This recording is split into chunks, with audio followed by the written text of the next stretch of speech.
안녕하세요. 김 팀장입니다. 소에게 사료를 주는 방법은 크게 두 가지가 있는데요. 분리급여, 말 그대로 배합사료와 볏짚 같은 조사료를 따로 주는 방법과 TMR을 급여하는 방법이 있습니다.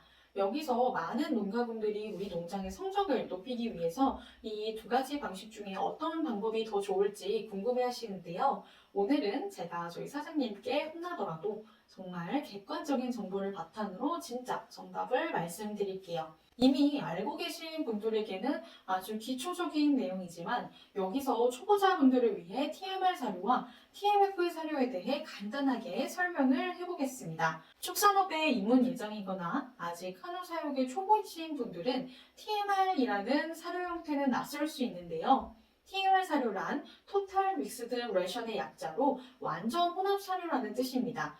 일반적으로 소를 키울 때 배합사료와 볏짚이나 건초와 같은 조사료를 두 번에 따로 걸쳐서 급여하지만 TMR 사료는 노무사료와 조사료를 적절한 비율로 섞어서 한 번만 사료를 급여해도 되는 사료라고 할 수 있는데요. 쉽게 소가 먹는 비빔밥이라고 이해를 하시면 됩니다. 그리고 TMF 사료는 이 TMR 사료를 발효시킨 형태입니다. 그래서 발효를 뜻하는 ferment, 알파벳 F를 따서 Total Mixed Fermented Ration, TMF 사료라고 부릅니다.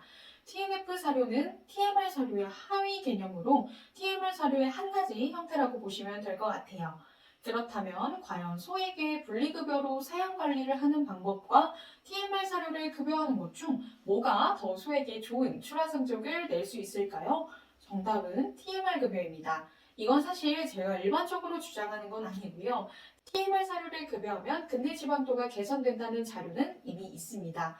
또한 농촌진흥청에서 전국에 있는 상위권 한우 농가들을 조사한 결과 60%는 TMR 사료를 급여했고 심지어 출하 성적이 좋을수록 TMR 사료 급여 비율이 높았다는 2019년도 자료까지 있습니다. 그렇다면 TMR 사료를 급여하면 한우의 출하 성적이 좋아지는 이유는 뭘까요? 여기에는 아주 약간 이론적인 설명도 필요한데요. 제가 초등학생도 이해할 수 있을 정도로 아주 쉽게 설명을 드리겠습니다. 알아두시면 한우라는 동물을 이해할 수 있는 데 도움이 많이 되실 거예요. 소는 대세김질을 하는 반추동물이죠. 이 소가 가지고 있는 반추위에는 많은 미생물들이 살고 있고 미생물들이 살기 위해 알맞은 적정 pH가 있습니다. 보통 6에서 7 정도라고 이야기를 하는데요.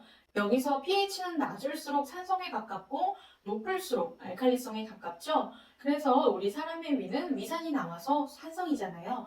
이 위산의 pH가 1에서 3 정도 됩니다.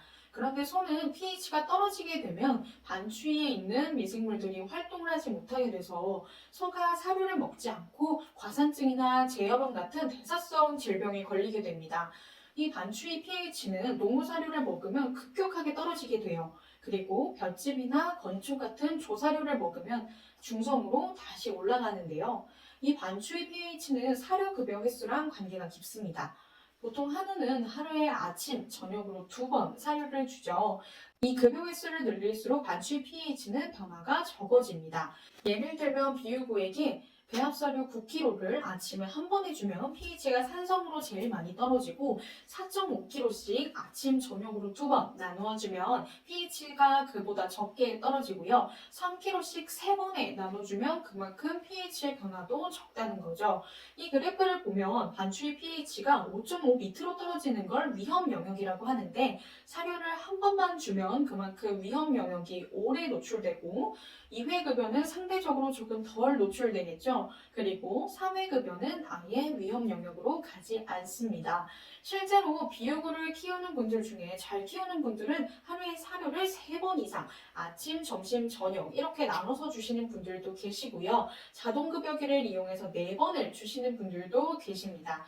물론 훨씬 번거로운 방법이긴 하지만 이런 식으로 사료를 주면 소들의 반추위가 안정되어 출하 때까지 사료 섭취량이 줄지 않고 꾸준히 잘 먹어요. 그리고 이 자료도 급여 횟수에 관련된 내용인데요. 사료 급여 횟수를 늘릴수록 미생물 요구량이 제때 충족되어 반추위의 발효 효율이 올라가고 결국 소의 섭취량이 올라간다는 내용입니다.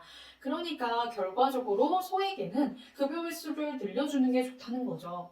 그런데 실제로 대부분의 한우 농가는 아침, 저녁 2번 사료를 줍니다. 본인의 다른 일도 있으니까 사료를 여러 번 나눠주면 좋다는 걸 알아도 실천을 하기는 어렵겠죠. TMR 사료의 장점이 바로 여기서 나옵니다.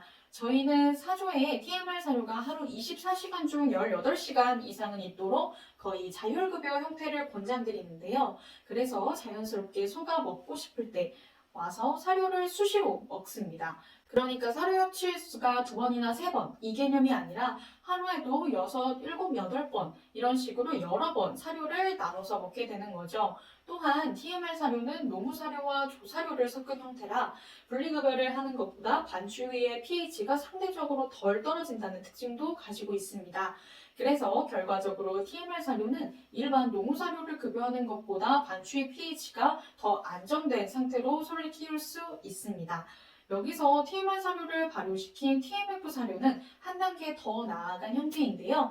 소의 반추위에서 일어나는 발효에만 의존하는 것이 아닌 사료의 사전 발효를 통해서 반추위의 발효 효율을 높이고 건물 섭취량을 늘릴 수 있다는 특징이 있습니다. 그래서 저희 공장에서 생산하는 TMF 사료에는 사전 발효를 위해 효모, 유산균, 고초균, 황국균 등의 유익균 농축 발효액을 첨가하고 있습니다.